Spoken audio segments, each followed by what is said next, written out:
বিয়ের পরে কি? বিয়ের পরে সবাই এইভাবেই অপমান।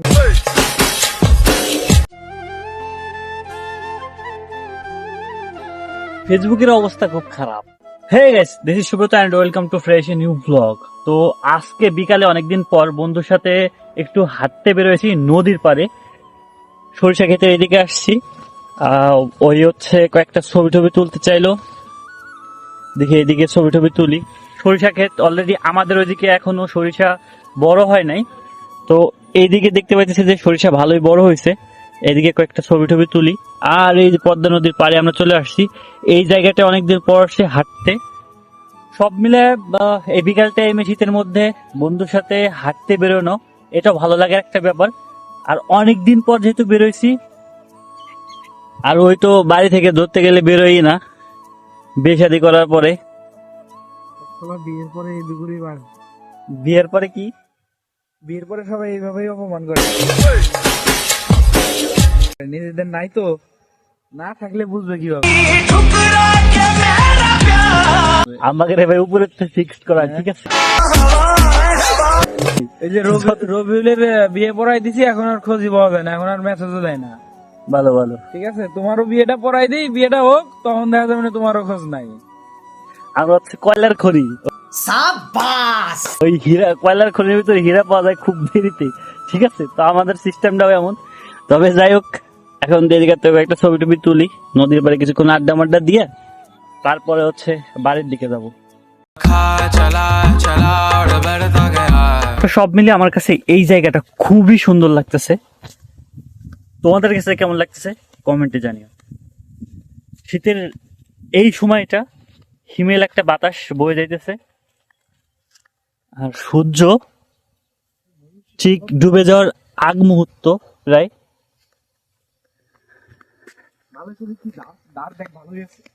আর নদীর জল তো এখন সবকিছু মিলে ভালোই হয়েছে। দাঁড়ের শুধু নষ্ট দেখো। মাছও তো আছে। এখন বড়শিতে মারতেছে না, এমনি ওই যে নৌকাতে করে। গাইস, ভিউটা জাস্ট দেখো। চল। ফেসবুকের অবস্থা খুব খারাপ, টাকা পয়সা নাই মনে করলে। আর ফেসবুকে আর ইউটিউবের মনে করলে তো ইউটিউবের ইনকাম আছে, কিন্তু ইউটিউবের তেমন ভিউ নাই, কিচ্ছু নাই, বুঝছিস। ইউটিউবে ভিউজ নিতে গেলে তোমার কষ্ট করা লাগে। ইউটিউবে প্রচুর পরিমাণে সময় লাগে।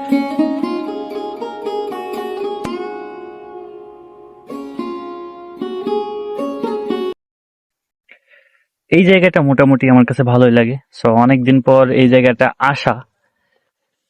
এই সাইড দিয়ে মিষ্টি কুমড়া গাছ লাগানো, মিষ্টি কুমড়া ভালোই ধরছে, বড় বড় সাইজের। যদি একটু দেখাই, এই দেখো এইখানে একটা, ওই যে আরেকটা পাশে আরেকটা আছে। ওই জায়গায় আছে, আবার ওই সাইডে আছে।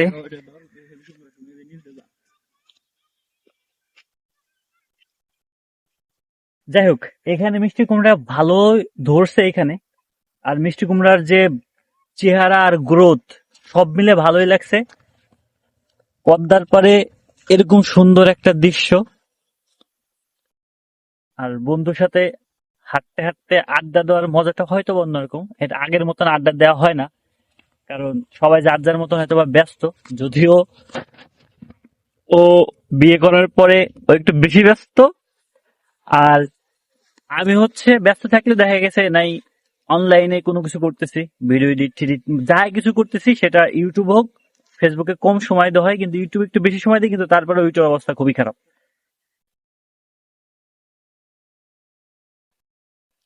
জায়গাটা জাস্ট দেখো গাইস। এই নৌকাতে করে কাকা মাছ মারার জন্য হয়তো বা আশেপাশে যাবে, না হলে জাল ফেলছে, জাল টানার জন্য আর কি এটা নিয়ে যাচ্ছে নৌকাটা।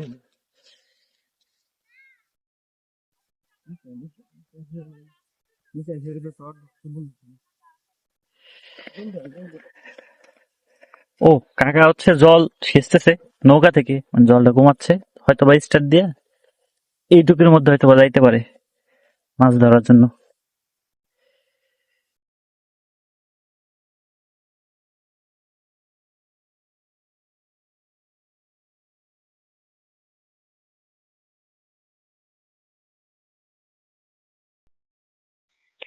এই ঠান্ডার মধ্যে মাছ ধরা কতটা কষ্টসাধ্য ব্যাপার।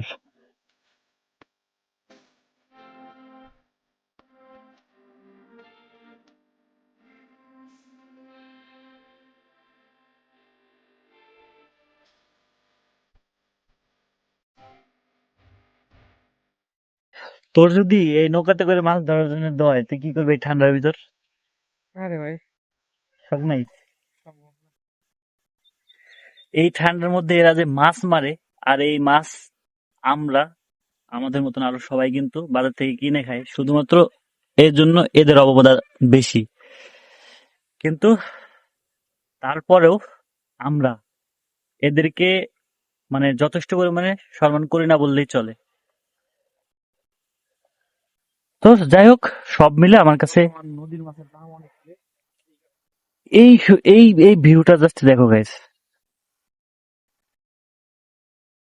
আর হ্যাঁ, এটাও কিন্তু সত্য যে নদীর মাছের দাম কিন্তু এখন অনেক বেশি। আর যে চাষের যে মাছ, প্রজেক্টের যে মাছগুলো, এই মাছগুলোর দাম অনেকটা কম। সেজন্য মানুষ সুলভ মূল্যে যেটাই পায় ওইটাই আর কি কেনার চেষ্টা করে। তো সেই ক্ষেত্রে নদীর মাছের স্বাদ হলেও দাম অনেক বেশি থাকায় অনেকের সাধ্য হয় না মাছ কেনার, এই অনেকজন জন্য কেনে। অনেকজন বলে না যে পাঙাশ মাছ গন্ধ করে কি না লাগে, ওগুলা চাষের মাছ। তারা যদি নদীর পাঙাশ যদি একদিন খাইতো, তারা বলতেছে না পাঙাশ মাছ অনেক ভালো। না, নদীর পাঙাশের নদীর স্বাদ বেশি আবার পাঙাশের দামও বেশি। 2600 টাকা 2700 টাকা কেজি দাম। দামও বেশি, স্বাদও বেশি। আর যাই হোক, সবকিছু মিলেই জীবনযাপন। তো এইটা আর কি তুলে ধরার চেষ্টা করলাম ওনার জীবিকাটা। সেটাও যদিও খুবই কষ্টসাধ্য। আমরা নদী থেকে ঘুরে এখন বাড়ির দিকে যাচ্ছি। তবে বিকালটা এভাবেই গেল। সূর্য অস্ত যাওয়া খুবই দেরি আছে, হয়তো বা আধা ঘন্টা 1 ঘন্টা এরকম আছে।